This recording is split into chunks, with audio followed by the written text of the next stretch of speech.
দাঁড়াও দাঁড়াও, যদি মাত্র 999 টাকায় এরকম সব রাজকীয় খাবার দাবারের সঙ্গে যদি এরকম সুন্দর একটা থাকার জন্য রুম পাও, তাহলে কেমন হয় বলো তো?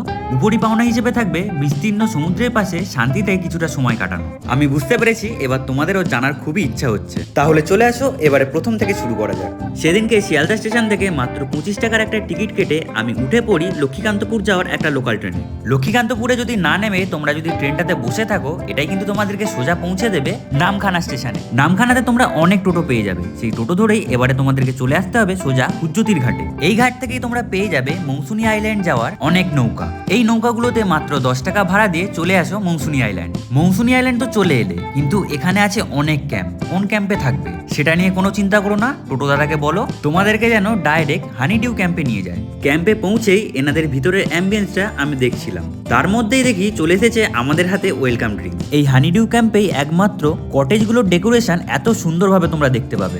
এনাদের কটেজের রুমগুলো দেখে আমার কিন্তু বেশ পছন্দ হয়ে গেছিল। তোমরা এরকম কটেজেও থাকতে পারো, আবার যদি কেউ চাও যে টেন্টে থাকবে তার ব্যবস্থাও কিন্তু আছে। কটেজেই থাকো আর টেন্টেই থাকো, খাবার দাবার কিন্তু সেম থাকবে। তবে একটা ব্যাপার তোমাদেরকে বলে দিই, কটেজের চার্জটা কিন্তু সামান্য পরিমাণে বেশি। অনেকটা জার্নি করে আসার পর সুস্বাদু সব খাবার খেয়ে সমুদ্রের ফুরফুরে বাতাস গায়ে লাগিয়ে বিশ্রাম নিতে আশা করি তোমাদের মন্দ লাগবে না। বিকালের দিকটা হাঁটতে হাঁটতে চলে যাও মৌসুনি আইল্যান্ডের ম্যানগ্রোভ অরণ্যে একটু পায়চারি করতে। সন্ধেবেলা বনফায়ারের সঙ্গে বারবিকিউ চিকেন তো তোমাদের জন্য অপেক্ষা করছে। শীতকালের রাত আর এত সুন্দর পরিবেশ, আর তার সাথে বারবিকিউ চিকেন, আমার মনে হয় না যে এইরকম কম্বিনেশনটা তোমাদের কারুর খারাপ লাগবে। রাতে রুটি আর চিকেন দিয়ে ডিনারটা করে তাড়াতাড়ি শুয়ে পড়েছিলাম, কারণ ভোর ভোর সূর্যোদয় দেখার ব্যাপারটাই কিন্তু আলাদা।